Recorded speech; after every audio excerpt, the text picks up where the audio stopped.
Hello everybody, welcome to SK Book Talk, and let's go to chapter number 4. Chapter 4.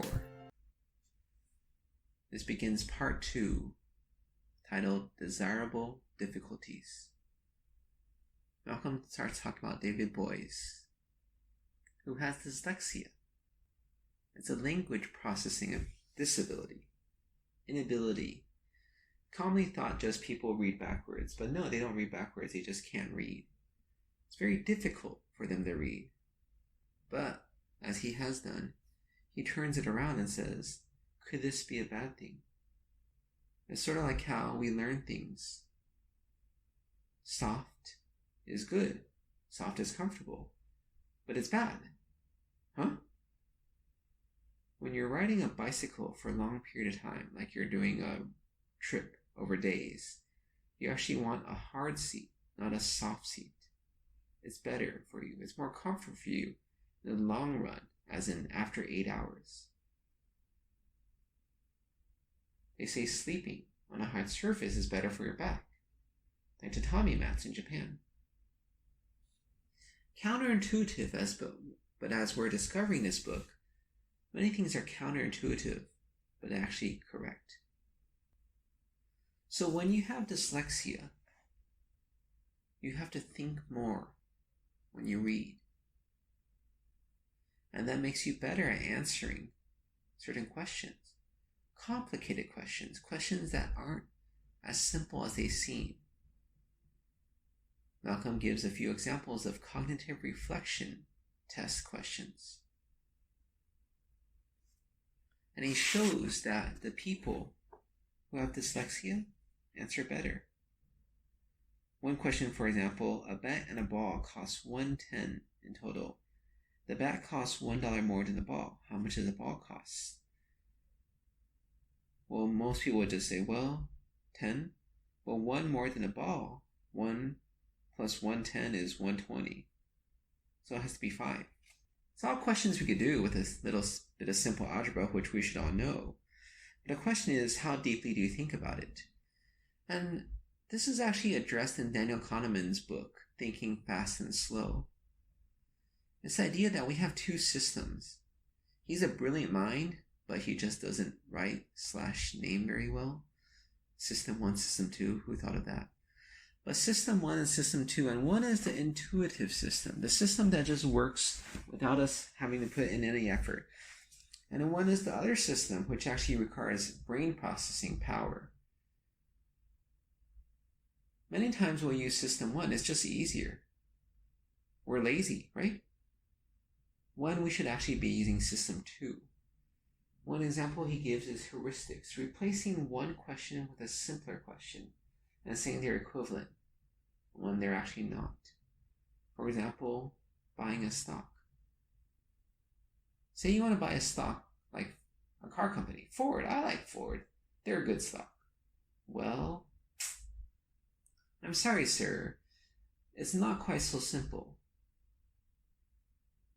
And as people know who have been following the stock market the past few days, months, it's not very simple. Sometimes it drops a lot. Sometimes it goes up a lot. How does it make any sense? Well, that's the thing. Whether Ford is a good stock to own is not the same as whether Ford is a good company, is not the same as whether Ford makes good cars. There are some companies that make wonderful products that don't make any money. Not a good company to own. There are some companies that make horrible products but make lots of money. Probably a better company. There are some companies that have amazing stock prices that seem to not be doing anything in the world. I don't know what to say about that. But replacing a question with a simpler question is also what we did here. We just replaced 10 cents plus $1. Okay. Yeah. What is 10 cents less than $1, 10 cents? $1. But that's the wrong question. It's a simpler question, but it's wrong.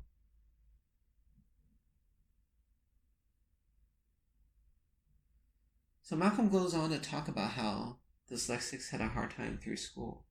They learned a lot of skills that other people did not have to learn. So for me, I read quickly. It's easy for me in school. Apparently, I also made trouble. My mom said in first grade or whatever, I acted out because I was just bored. And the teacher, she had a conference with my mom and she figured it out.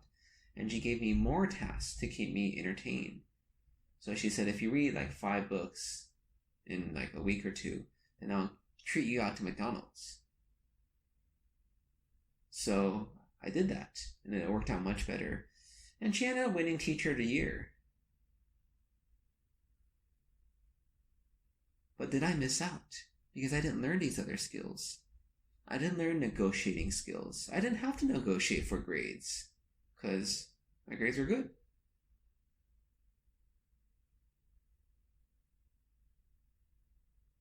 One thing, though, I disagree with Malcolm, and I think that he skipped over, or at least didn't point it out and address, is in the last chapter he talked about Carolyn Sachs and the difficulties she encountered going to an Ivy League school, where she felt like she was working as hard as she could, but she still wasn't cutting it. Why is that bad? Why is her difficulty not desirable? Why is David Boies' difficulty desirable? He wouldn't wish dyslexia on anybody. Malcolm somewhat says that, well, because feeling inadequate is not a desirable thing. It's not. I'm sure David Boies felt inadequate many, many times. Probably his whole life, basically. I think the answer to that question is perspective. See, later in life, these dyslexics, when you ask them to read something, what immediately goes on in their brain? The brain starts working, right? Starts working at what? At trying to read? Or at trying to figure out a way so they don't have to read? I think they're working even before they're presented the opportunity to read or requested to read on how to get out of this.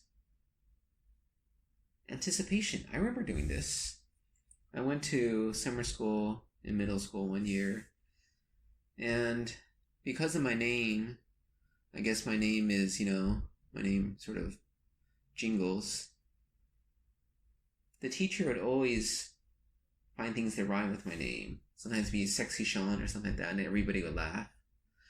And so before she got to my name, because I knew it was coming up, because she goes in alphabetical order when she's calling roll, I would try to say something to distract her, right? In high school, I usually showed up late to my 0 period class. It was academic competition quiz bowl. We just sort of answer questions like Jeopardy. It doesn't have to be in the form of a question, though. And I would show up late a lot because 0 period, 7 o'clock, what's the big deal? It's not a real class anyways. And the teacher would not be happy I should always show up late. Sometimes it'd be 20 minutes, sometimes it'd be 30 minutes. I try to slip in, but I couldn't always escape her sight. And sometimes she'd spot me, and then I'll strike up a conversation. Oh, Miss Carpenter, you got a new hairdo. It looks pretty good. How did you decide to try red this time? I knew what was coming. She's going to ask me why I was late. But I'm going to preempt that. Distract her. Get her to focus on something else. I think these people, like David Boies, when people are about to ask them what to do, their mind's working overdrive to figure out a solution around this. The solution isn't to read, to work harder on reading, because they couldn't. The solution is to do something else that they're good at. They focus not on what they cannot do, but on what they can do. Let me give you an example. A lot of these people with dyslexia, they're very good at talking to people. They're very persuasive. So they may ask instead for an oral exam instead of a written exam, and they'll do better. One friend, who also has some difficulty reading, because when I mentioned I was reading this book and talked about these people, it takes them like 2 hours to finish 20 pages. He's like, hey, that's like about my pace.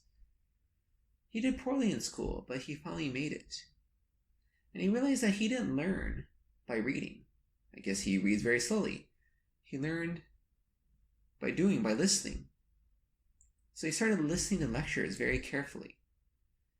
And he could glean more from a lecture than other people were reading.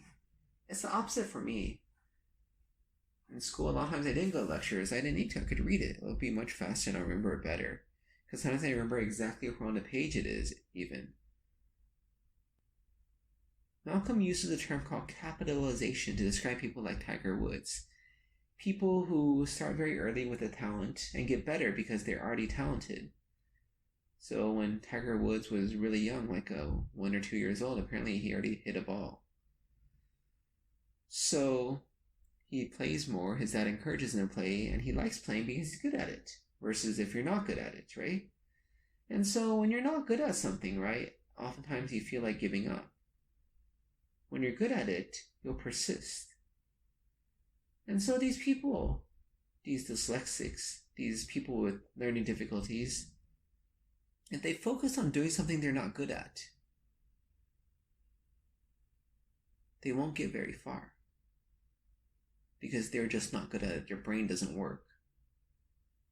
Instead, they focus on doing stuff they are good at. They could get better at it. And they could almost compensate for their deficiencies in other fields. It's like playing a video game. One of these games where you have characters and you have different powers, agility, strength, speed.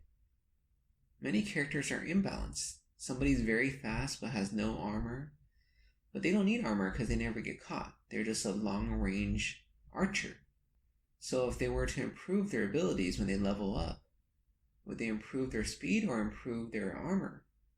The idea is they'll probably improve their speed because their armor is just so horrible they can never get it up.